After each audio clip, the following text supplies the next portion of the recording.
بسم اللہ الرحمن الرحیم۔ اللہ تبارک و تعالیٰ کے پاکیزہ نام سے آغاز کرتے ہیں جو بہت مہربان نہایت رحم والا ہے۔ الحمدللہ پچھلے پروگرام میں درس بخاری کرتے ہوئے ہم 883 نمبر حدیث پاک تک پہنچے تھے۔ آج انشاءاللہ اگلی حدیث بیان کریں گے 884 نمبر۔ حضرت ابن عباس رضی اللہ تعالی عنہ سے عرض کیا گیا، اور اس کے راوی پیچھے طاؤس ہیں جو حضرت ابن عباس رضی اللہ تعالی عنہ کے شاگرد ہیں۔ وہ کہتے ہیں کہ میں نے حضرت ابن عباس رضی اللہ تعالی عنہ سے عرض کیا کہ لوگوں نے یہ حدیث ذکر کی ہے کہ نبی کریم صلی اللہ علیہ وسلم نے فرمایا کہ جمعے کے دن غسل کرو اور اپنے سروں کو دھو، چاہے تم جنبی نہ ہو، یعنی حالت جنابت میں نہ ہو تب بھی مکمل طور پہ غسل کرو اور خوشبو لگاؤ۔ حضرت ابن عباس رضی اللہ تعالی عنہ نے فرمایا کہ بہرحال غسل تو وہ تو آپ کا ارشاد ہے، اور خوشبو کے متعلق مجھے علم نہیں۔ اس سے معلوم ہوا کہ دیکھیں، ایک یہ ہوتا ہے کہ کوئی شیخ کوئی حدیث ذکر کرتا ہے اور شاگرد اس کو نوٹ کر لیتے ہیں، آگے بیان کرتے ہیں، اور کبھی ایسا ہوتا ہے کہ شاگرد استاد کے سامنے کوئی حدیث پیش کرتا ہے اور وہ اس کی تصدیق کرتے ہیں یا اس کا انکار کر دیتے ہیں۔ تو یہاں ایسی دوسری صورتحال ہے کہ حضرت طاؤس رحمۃ اللہ علیہ حضرت ابن عباس رضی اللہ تعالی عنہما کے سامنے ایک حدیث ذکر کرتے ہیں کہ لوگوں نے نبی کریم صلی اللہ علیہ وسلم کی طرف جمعے کے حوالے سے دو چیزیں منسوب کی ہیں، ایک یہ کہ آپ نے غسل کا حکم دیا ہے، دوسرا خوشبو کا۔ تو حضرت ابن عباس رضی اللہ تعالی عنہ نے بڑے واضح طور پر فرمایا کہ غسل تو آپ کے ارشاد ہے اور خوشبو کے متعلق مجھے علم نہیں۔ یہ بڑی پیاری بات ہے کہ جب ہمیں کسی بات کا علم نہ ہو تو اپنے علم پر بھرپور اعتماد کرتے ہوئے مطلقاً انکار کرنا مناسب نہیں، بلکہ یوں کہنا چاہیے کہ مجھے اس کا علم نہیں۔ مثال کے طور پر جیسے اگر وہ کہتے کہ کیا خوشبو کا بھی سرکار نے فرمایا، اور ابن عباس رضی اللہ تعالیٰ عنہ فرماتے نہیں، خوشبو کے بارے میں کچھ نہیں فرمایا، چونکہ آپ کے پاس ایسی کوئی حدیث موجود نہیں ہے تو آپ کہتے ہیں ایسا نہیں فرمایا۔ لیکن یوں نہیں، کیونکہ آپ جانتے تھے کہ ہو سکتا ہے نبی کریم صلی اللہ علیہ وسلم نے کسی اور کے سامنے ایسا فرمایا ہو۔ تو یہی احتیاط پسندی ہوتی ہے کہ جب ہمیں کسی شے کا علم نہ ہو تو ہم اپنی عزت بنانے کے لیے یا عزت بچانے کے لیے غلط سلط مسئلہ بیان نہ کر دیں، بلکہ ہمیں چاہیے کہ ہم اپنی کم علمی کا اعتراف کر کے اس پر کلام کرنے سے ہی رک جائیں۔ یہ ہمارے ہاں اب یہ عادت ختم ہوتی جا رہی ہے، اور اس کی بڑی وجہ خوف خدا کی کمی ہے۔ ہم نے قرآن نہیں اٹھا کے ہم پڑھتے نہیں ہیں، قرآن تو موجود ہوتا ہے۔ اللہ تبارک و تعالیٰ نے ارشاد فرمایا جس کا مفہوم یہ ہے کہ اس سے بڑھ کر ظالم کون جو اللہ تبارک و تعالیٰ پر جھوٹ باندھے، یعنی اللہ تعالیٰ کی طرف جھوٹی بات کو منسوب کرے، اس سے بڑھ کر ظالم کون ہوگا۔ اور اس بخاری میں ہی ہم پیچھے کئی دفعہ کئی مقامات پر حدیث ذکر کر چکے ہیں کہ نبی کریم صلی اللہ علیہ وسلم نے ارشاد فرمایا کہ جو جان بوجھ کر میری طرف جھوٹ منسوب کرے وہ اپنا ٹھکانہ جہنم میں بنا لے۔ تو بعض اوقات ایسا ہوتا ہے کہ ہماری معلومات انتہائی ناقص ہوتی ہے، اتنا ہم نے نہ حدیثیں پڑھی ہیں نہ قرآن پڑھا ہے، تو اگر کوئی ہم سے مسئلہ معلوم کرتا ہے تو ہونا یہ چاہیے ہم کہیں کہ مجھے تو زیادہ علم نہیں ہے، یا میری نظر سے ایسی کوئی بات نہیں گزری، میں اس پر مطلع نہیں ہو سکا۔ لیکن ایسا کہنے سے تو اظہار ہوتا ہے کہ ہمارا علم محدود ہے، تو ہم یہ نہیں کہتے بلکہ ہم مطلقاً دعویٰ کرتے ہیں ایسی کوئی حدیث نہیں ہے، ایسی کوئی آیت نہیں ہے، ہو ہی نہیں سکتا کہ ایسا ہو۔ اور اس طریقے سے ہم بعض اوقات ایک صریح چیز کا، واضح چیز کا انکار کر دیتے ہیں، یا کوئی ایسی چیز کہ جو اللہ تبارک و تعالیٰ اور اس کے رسول صلی اللہ علیہ وسلم نے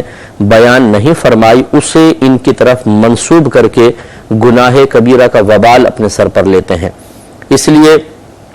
ہم نے یہ بھی دیکھا ہے کہ بعض لوگ جیسے بحث کوئی چل رہی ہے، گفتگو چل رہی ہے، اور سارے کے سارے مفتی اعظم پاکستان بیٹھے ہوئے ہیں، یعنی آتا جاتا کچھ بھی نہیں ہے اور بڑی بڑی بڑکے مار رہے ہوتے ہیں، تو بعض اوقات ان میں سے کوئی شخص اپنی بات کا وزن بڑھانے کے لیے بغیر تصدیق کے کہتا ہے قرآن میں تو ایسا آیا ہے، ارے آپ نے تو حدیث نہیں پڑھی، حدیث میں ایسا آیا ہے۔ اب اگر ان سے فوراً برملا سوال کر لیا جائے کہ قرآن میں کس جگہ آیا بتائیں، حدیث میں کہاں، تو پھر وہ کہیں گے کہ سنا تھا میں نے، کہیں پڑھا تھا، اس طرح ہیلا بہانے کر کے جان چھڑانے کی کوشش کرتے ہیں۔ تو یہ بھی غلط روش ہے، غلط طریقہ کار ہے۔ کبھی بھی ایسا نہیں کرنا چاہیے کہ بغیر علم کے ہم اللہ تبارک و تعالی یا اس کے رسول کریم صلی اللہ علیہ وسلم کی جانب اس طرح جھوٹ منسوب کریں۔ اگر ایسا کبھی ہو چکا ہو، ہمارا گمان ہو، تو اللہ تعالیٰ کی بارگاہ میں توبہ کریں اور آئندہ اس فعل سے اجتناب کریں۔ اور جن کی عادت مستمرہ ہے، یعنی لگاتار یہ عادت ہے کہ وہ پرواہ نہیں کرتے بلکہ لوگوں کے درمیان اپنی جھوٹی عزت بنانے کے لیے اسی طرح اللہ تعالیٰ اس کے رسول کی طرف جھوٹ منسوب کرتے رہتے ہیں، انہیں فوراً سے پیشتر اس سے رکنا چاہیے، اللہ کی بارگاہ میں توبہ کرنی چاہیے۔ یوں ہی بعض لوگ میسیجز وغیرہ یا فیس بک کے اوپر ایسا خوبصورت سا بنا کر کوئی وال پر لگا دیتے ہیں، کوئی حدیث، کوئی آیت، اور حالانکہ وہ نہ حدیث ہوتی ہے نہ آیت ہوتی ہے، یا ہوتی ہے تو مفہوم اور مضمون کچھ اور ہے، اور یہ کسی اور طریقے سے لگا دیتے ہیں، اور اس طرح وہ جھوٹ عام ہوتا چلا جاتا ہے، غلط بیانی عام ہو جاتی ہے۔ تو یاد رکھیں کہ جتنا پھر آگے اس کو فارورڈ کیا جاتا رہے گا اور لوگ آگے شیئر کرتے رہیں گے، ان سب کا وبال اس شخص پر ہوگا جس نے اس کام کو شروع کیا ہے۔ یہ مسلم کی روایت ہے، نبی کریم صلی اللہ علیہ وسلم نے ارشاد فرمایا کہ جس نے اسلام میں کوئی اچھا طریقہ جاری کیا تو جتنے لوگ اس پر عمل پیرا ہوتے رہیں گے، اس شخص کو اپنے عمل کا اور جتنے لوگ اس پہ عمل پیرا ہو رہے ہیں ان سب کا ثواب ملے گا، اور جس نے اسلام میں کوئی برا طریقہ جاری کر دیا تو اس پر اپنے گناہ کا وبال تو ہوگا ہی، جتنے لوگ اس پر عمل کرتے رہیں گے ان تمام کے گناہوں کا وبال بھی اس پر ہوگا۔ تو کم از کم یہ آپ درس حاصل کریں، اور نصیحت اگر قبول کرنا چاہیں تو کر لیجئے کہ کوئی ایسا گناہ نہ کریں کہ جو دوسروں تک پہنچ جائے، وہ اس کو اختیار کریں اور آگے پھر گناہ جاریہ ہو جائے۔ جیسے بعض لوگ خراب قسم کی چیز فیس بک پہ ڈال دیتے ہیں، کوئی فحش تصویر ہے، کوئی خراب قسم کا لطیفہ ہے، کوئی گندی بات ہے، کسی پہ کوئی الزام ہے، کسی کی دل آزاری والا جملہ ڈال دیا گیا اور لوگوں نے اس کو آگے شیئر کرنا شروع کر دیا، تو بس یاد رکھیں کہ ہمارے لیے بہت بڑا گناہ جاریہ ہو جائے گا۔ وہ شخص کھا رہا ہوگا، پی رہا ہوگا، سو رہا ہوگا، لیٹا ہوا ہوگا، باہر جا رہا ہوگا، حتیٰ کہ اگر وہ نماز بھی پڑھ رہا اور وہاں پر کوئی دوسرے مقام پر اس کے گناہ کے لگائے ہوئے بیج سے نکلنے والے درخت سے پھل کھا رہا ہوگا تو اس کے نام اعمال میں بھی گناہ لکھا جائے گا۔ اور ایسے اشخاص جو میدان محشر میں پہنچیں گے تو پتہ چلے گا کہ نام اعمال میں لاکھوں کروڑوں گناہ لکھے ہوئے ہیں، اور وہاں پہ بہت سخت اس شخص کی گرفت ہوگی۔ تو خلاصہ کلام یہ ہے کہ حضرت ابن عباس رضی اللہ تعالیٰ عنہما نے جو عادت مبارکہ اختیار فرمائی، جو آپ کا طریقہ ہے، یہی ہمارے اکابرین کا بھی طریقہ تھا۔ امام مالک رحمۃ اللہ علیہ کے بارے میں آتا ہے، جو اتنے بڑے ائمہ اربعہ میں سے ایک امام ہیں، اور مالکی حضرات آپ کی پیروی کرتے ہیں، اتباع کرتے ہیں، آپ کی تقلید کرتے ہیں۔ ان کے شاگرد کہتے ہیں کہ لوگوں کے سوالات کے جواب میں اگر ہم امام مالک رحمۃ اللہ علیہ کا یہ جواب، یعنی لا ادری، میں نہیں جانتا، اگر ہم اس کو جمع کرنا شروع کر دیں تو کئی رجسٹر بن جائیں گے، کئی دفتر قائم ہو جائیں گے۔ یعنی کیا مطلب کہ جب آپ کو کچھ نہیں آتا تھا تو بلا جھجک آپ کہتے تھے لا ادری، میں نہیں جانتا۔ تو کہتے ہیں اتنی کثرت کے ساتھ آپ فرمایا کرتے تھے کہ اگر ہم ان تمام سوال و جواب کو جمع کرنا شروع کریں تو کئی کئی کتابیں بن جائیں گی، کئی جلدوں کی، کہ اتنا حضرت منع کر دیا کرتے تھے۔ ایسی میں نے ایک روایت پڑھی کہ ایک دفعہ ایک شخص آپ کے پاس آیا اور کہا کہ حضور میں تقریباً 6 مہینے کی مسافت طے کر کے، اتنا لمبا سفر طے کر کے آپ کے پاس ایک حدیث کے لیے آیا ہوں، یہ آپ بیان کر دیں۔ یا کوئی مسئلہ پوچھا، اس نے مسئلہ پوچھا تو حضرت نے فرمایا، تھوڑی دیر غور و تفکر کرتے تھے، پھر فرمایا کہ میں نہیں جانتا۔ تو شخص حیران ہوا، کہنے لگا حضور میں اپنی قوم کو کیا جا کر کہوں گا، میں تو 6 مہینے کی مسافت سے آیا۔ تو آپ نے ارشاد فرمایا کہ ان سے جا کر کہنا کہ مالک نے یہ کہا ہے کہ اسے یہ مسئلہ معلوم نہیں ہے۔ تو کس قدر دیکھیں ہمارے جلیل القدر اکابرین اللہ تبارک و تعالیٰ کا خوف رکھا کرتے تھے، اور یہ نہیں کہ اپنی عزت بنانے کے لیے کہ جو 6 مہینے کی مسافت سے آیا ہے، اب اگر میں منع کروں گا جا کر میرا نام بدنام کر دے گا اور کہے گا کہ جی حضرت کو تو علم ہی نہیں تھا، تو چلو یار عزت بچانے کے لیے، بنانے کے لیے کچھ بھی لگا دو۔ نہیں، صاف منع کر دیا۔ ایسا ہی ہمیں بھی کرنا چاہیے۔ ہماری بہنیں بھی جو ہمیں سن رہی ہیں، انہیں بھی غور و تفکر کرنا چاہیے کہ یہ نہ ہو کہ آپ کسی کو کوئی بھی الٹا سیدھا مسئلہ بتا دیں جو معلوم بھی نہ ہو، اور جب آپ کی گرفت ہو تو بولے میں نے تو کہیں سنا تھا۔ بھائی وہ کہاں سے سنا تھا، کچھ پتہ نہیں۔ غلط طریقہ کار ہے۔ اسی طریقے سے بڑی معذرت کے ساتھ ان دیندار حضرات سے میں گزارش کرتا ہوں، ان سے بھی لوگ مسئلے معلوم کر لیا کرتے ہیں۔ اب چونکہ دینی حوالے سے ان کی شناخت ہوتی ہے، اور یہ حضرات اپنی ہر ایک کی بات نہیں کر رہا ہوں، لیکن ایسے بہت سارے کیسز ہمارے سامنے آئے کہ اپنی جان بچانے کے لیے، اپنی عزت بچانے کے لیے غلط سلط مسئلہ بتا دیتے ہیں اور بیڑا غرق ہو جاتا ہے۔ جیسے میرے پاس ایک کیس آیا کہ ایک ساس، ایک بچی نے بلکہ ہمیں کال کی کہ میرے شوہر نے مجھے 3 طلاقیں دے دی۔ اب یقینی سی بات ہے کہ 3 طلاق کے بعد رشتہ ختم ہو گیا، اور دوبارہ پہلے شوہر کی طرف آنے کے لیے لڑکی کو حلالہ کا پروسیس کرنا پڑے گا، یعنی پہلے وہ اس کی عدت گزارے، پھر اپنی مرضی سے کسی شخص سے نکاح کرے، پھر وہ ان میں جسمانی تعلق باقاعدہ قائم ہو، پھر وہ دوسرا شخص فوت ہو جائے یا اپنی مرضی سے اس کو طلاق دے، پھر یہ اس کی عدت گزارے گی، پھر پہلے شوہر کے لیے حلال ہوگی ورنہ نہیں ہوگی۔ اللہ تعالیٰ نے فرمایا کہ فَإِن طَلَّقَهَا فَلَا تَحِلُّ لَهُ مِن بَعْدُ حَتَّى تَنكِحَ زَوْجًا غَيْرَهُ،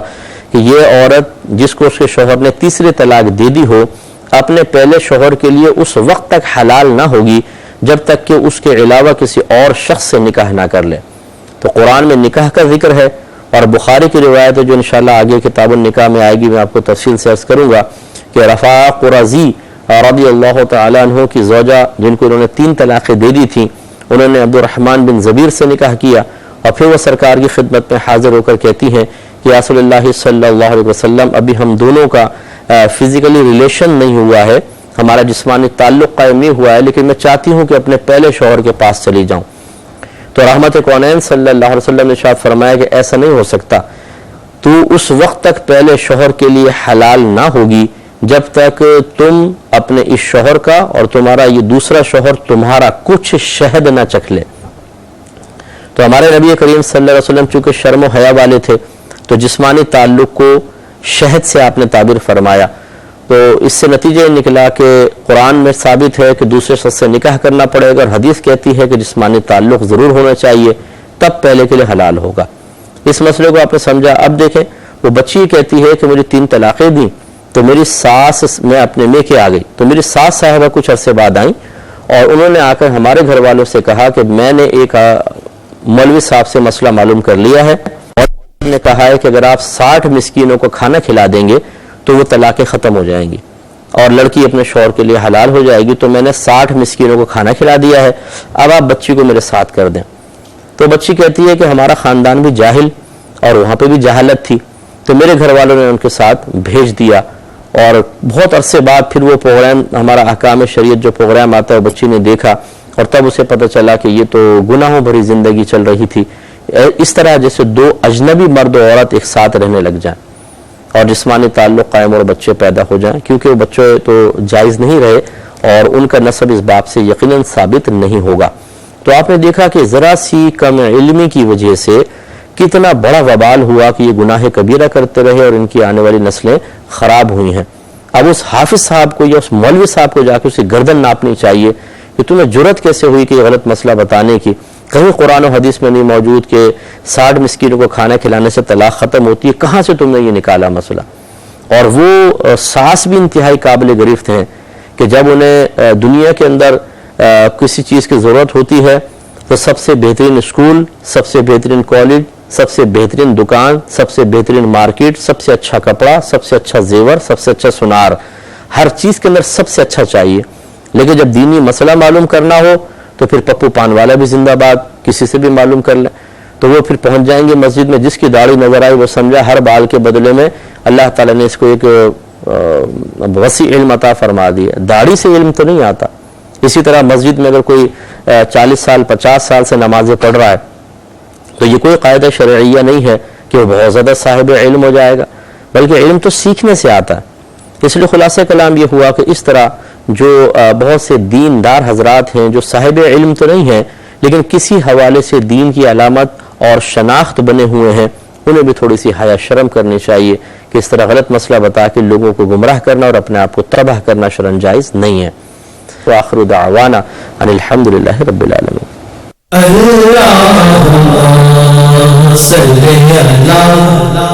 محمد وعلی